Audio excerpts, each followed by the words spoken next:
All of you have watched the video. So now let's start with the concentration of solution. It is the relative amount of solute and solvent, because in video you have seen that amount of solute and solvent will dissolve to make a solution, or after changing the concentration, either the changing the concentration of solute or changing the amount of solvent, we can change the overall concentration of solution. I will repeat again. If we change the amount of solute or we change the amount of solvent, we can change the concentration of solution. It can be expressed in number of ways. First method is percentage by mass. Percentage by mass means we take the amount of both, either it is a solute or it is a solvent, we take the amount in grams. So it is the amount of solute in grams dissolved in 100 gram of solution. Amount of solute in gram dissolved in 100 gram of solution, because we say percentage by mass. So by mass means by weight and weight means in grams. For example, if we want to prepare 5% solution of sugar, or in laboratories we prepare the percentage solutions of calcium carbonate or sodium sulfate or any chemical compound, how can we prepare the solution of 5%? Now 5% solution means solute and solvent, but 5% solution of sugar, it means that we take 5 gram of solute, 5 gram of sugar, that is your solute part, in 100 gram of solution. तो 100 gram of solution क्या बना? 100 gram of solution बना जिसमें आपका solute और solvent मिल के क्या बनाएगा? 100 gram. That is 5 gram of solute, या फिर बोल सकते हैं 5 gram of sugar in 95 gram of water. So when we add 95 into 5 or add solvent plus solute, it make 100 gram of solution. Numerically, this formula help us to find the percentage of solute by mass, that is mass of solute divided by mass of solution into 100. Fine. So this is the way how can we find the mass percentage. Next is percentage by volume. Percentage by volume means amount of solute by volume.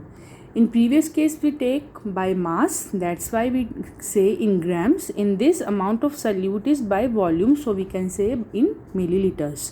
So amount of solute, that is by volume in milliliter, present in 100 milliliter of solution.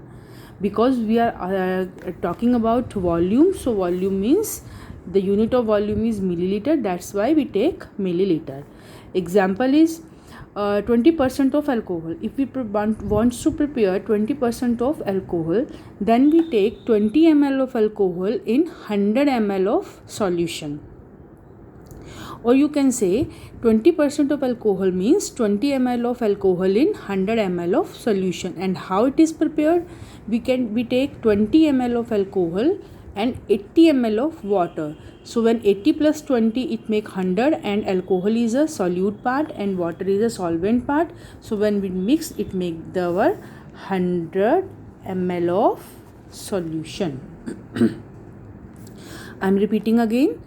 If I want to prepare 20% of alcohol, first of all understand what is the meaning of 20% of alcohol. 20% of alcohol means 20 ml of alcohol in 100 ml of solution. If I say 50% of alcohol, then you say 50 ml of alcohol in 100 milliliter of solution. If I say 30 ml of alcohol, 30% means 30 ml of alcohol in 100 milliliter of solution. And how can we prepare it? By taking 20 ml of alcohol in 80 milliliter of water to make the 20% of alcohol. If we want to prepare 50% of alcohol, then we take 50 milliliter of alcohol in 50 ml of water. And if we want to prepare 30, then we take 30 ml of alcohol in 70 ml of water, because 70 plus 30 is your 100 ml of solution.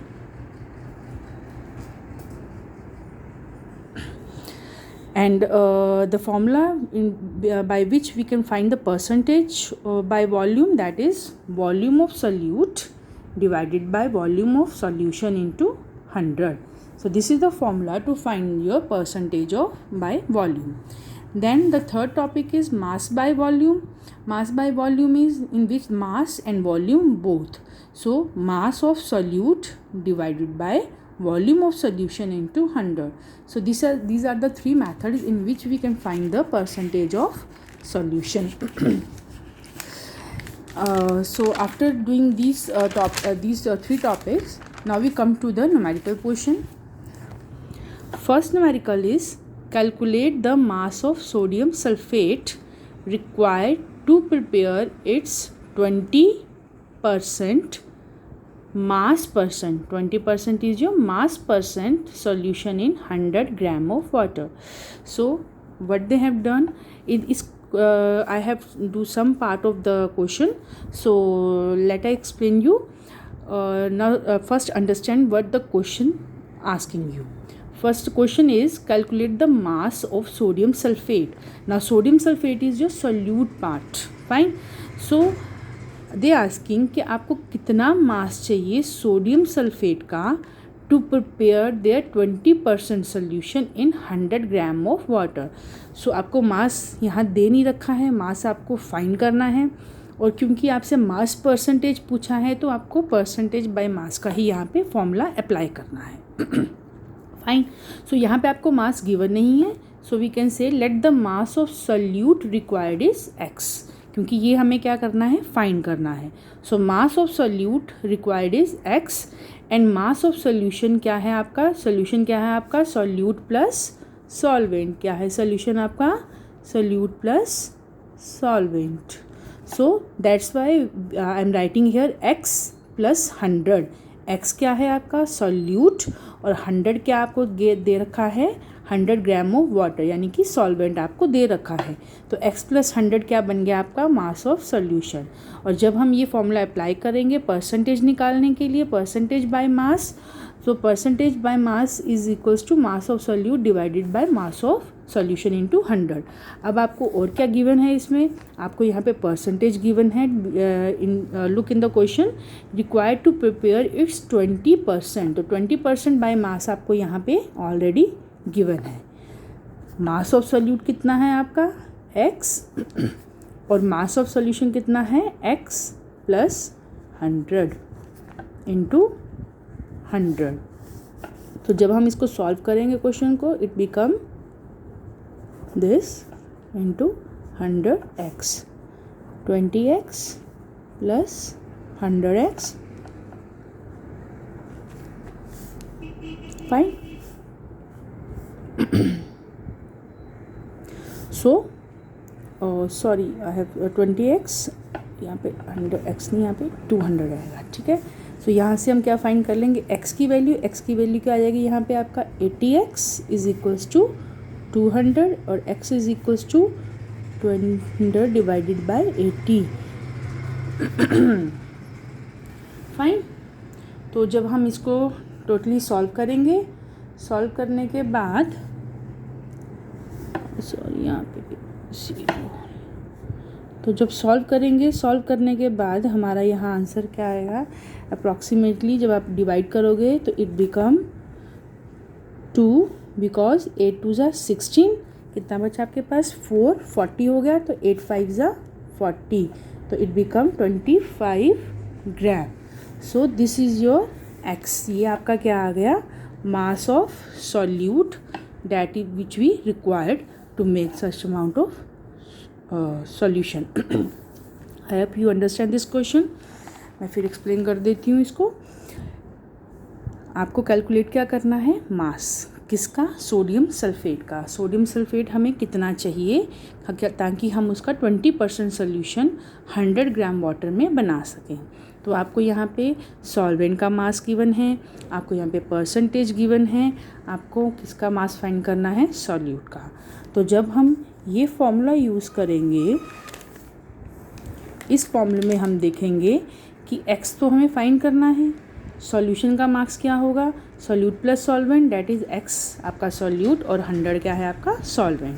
तो जब आप percentage find करेंगे that is 20% आपको given है x by x plus 100 into 100।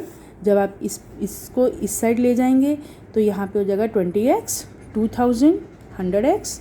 तो आपका x की value आप यहाँ से इस तरीके से इसको फाइंड कर लेंगे। Fine, now we come to our next question. A solution contain 30 gram of glucose 20 gram of salt। यहाँ पे अब आपको सोल्यूशन दे रखा है जिसमें 30 ग्राम ग्लूकोज हैं और उस सोल्यूशन के अंदर 20 ग्राम क्या है सॉल्ट, और कितने में मिक्स है वो 100 ml ऑफ वाटर। यानी कि यहाँ पे आपको सॉल्यूट 2 सॉल्यूट दे रखे हैं और आपको यहाँ पे सॉल्वेंट भी गिवन है। तो सॉल्यूट और सॉल्वेंट मिलके क्या बनाते हैं सॉल्यूशन। तो यहाँ पे भी हमें क्या फाइंड करनी है परसेंटेज बाय मास। तो यहाँ पे सबसे पहले हम देखेंगे मास ऑफ ग्लूकोज कितना है 30, मास ऑफ सॉल्ट कितना है 20 and mass of solvent 500 millilitres है। लेकिन क्योंकि डेंसिटी हमारी क्या होती है मास पर यूनिट वॉल्यूम, सो हमने इसके यूनिट को चेंज कर दिया, इट बिकम 500 ग्राम। तो टोटल मास ऑफ सब्सटेंस कितना आ जाएगा 30 प्लस 20 प्लस 500। तो यहाँ पे आपका जो मास ऑफ सॉल्यूशन आया कंप्लीट वो कितना आया round about it is 550 grams. Fine, अब यहाँ पे परसेंटेज आपको फाइंड करनी है, calculate the percentage of both, glucose की भी फाइंड करनी है और सॉल्ट की भी फाइंड करनी है। तो पहले हम ग्लूकोज की फाइंड करेंगे by applying the mass formula that is mass of solute divided by mass of solution into 100। तो ये क्या हो जाएगा मास ऑफ सॉल्यूट कितना आया आपका 550 divided by mass of solution आपका आया है मास ऑफ सॉल्यूशन आपका 550 आया है। तो मास ऑफ सॉल्यूट कौन सा है ग्लूकोज। तो ग्लूकोज का मास कितना है 30 डिवाइडेड बाय 550 इंटू 100। तो जब हम इसे सॉल्व करेंगे तो राउंड अबाउट इसका आंसर आ जाएगा आपका 5.45%।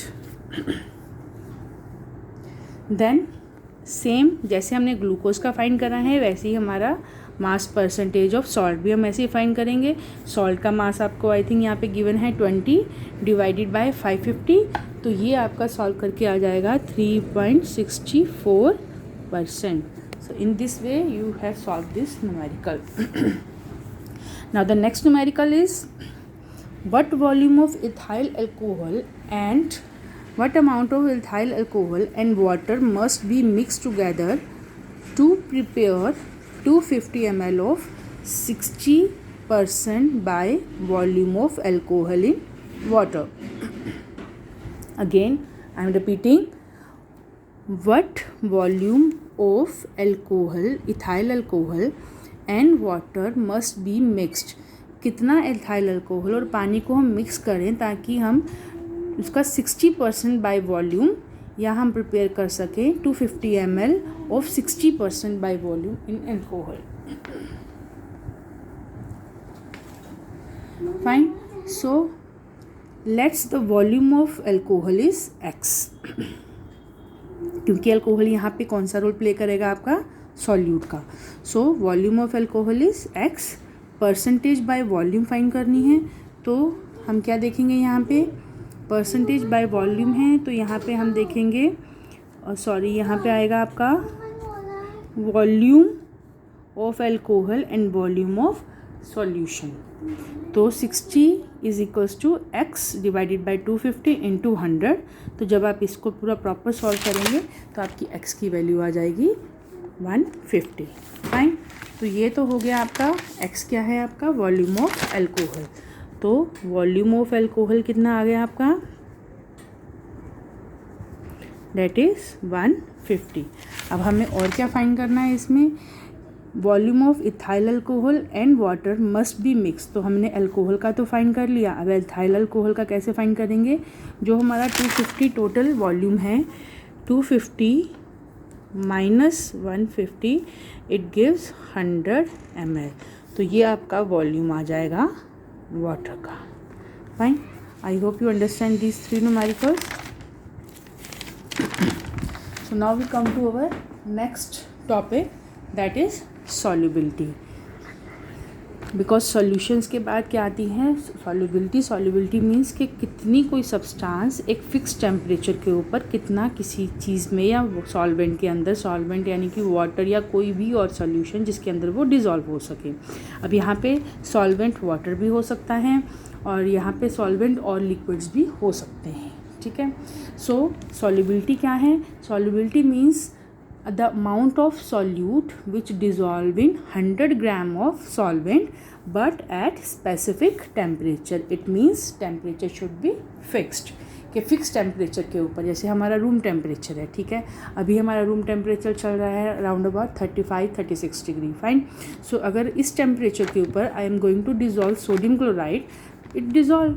लेकिन जैसे जैसे अगर इस टेम्परेचर के ऊपर if I going to dissolve sugar, it also very easily dissolve.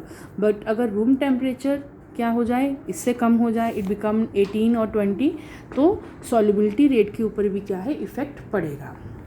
So here the example is if 36 gram of table salt, it means कि अगर 36 ग्राम ऑफ हम टेबल सॉल्ट को हम 100 ग्राम ऑफ वाटर में mix करते हैं तो 293 kelvin के ऊपर वो डिज़ोल्व हो जाती है। It dissolve at 293 kelvin. Fine. अब सॉल्युबिलिटी जो सब्सटेंसेस हैं वो 100% टेम्परेचर से इफ़ेक्ट होती हैं, यानी कि अगर टेम्परेचर चेंज करेगा तो सब्सटेंस की सॉल्युबिलिटी भी क्या होगी, चेंज होगी। फाइन। अब जैसे हम अगर बात करें अगेन हम कम टू दिस एग्जांपल कि 36 ग्राम ऑफ टेबल सॉल्ट। अब हमारे पास टेबल सॉल्ट ले लें या नॉर्मली हम शुगर ले लें, 36 ग्राम ऑफ शुगर ले लें, तो हम टेम्परेचर सेम नहीं होगा। अब 298 केल्विन है, तो अगर हम इसे बोले 20 डिग्री सेल्सियस, इसे थोड़ा और इजी लिख देती हूँ 20 डिग्री सेल्सियस, यानी कि इस टेम्परेचर के ऊपर टेबल सॉल्ट इतने ग्राम पानी के अंदर बहुत इजीली क्या हो जाएगी, डिज़ोल्व हो जाएगी। लेकिन अगर टेम्परेचर इससे कम किया जाएगा तो सॉल्युबिलिटी रेट पे इफ़ेक्ट पड़ता है। सो सॉल्युबिलिटी सब्सटेंसेस की it refer as a saturated solution. It means it effect the saturation point of the solution, और सैचुरेटेड सोल्यूशन के को भी इफ़ेक्ट करती हैं। सो if the temperature increases, solubility increases. If temperature decreases, solubility also decreases. So in this is the topic of the solubility of solutions. कि solubility temperature change या temperature कम होने से या बढ़ने से solubility पे उसका क्या effect पड़ता है।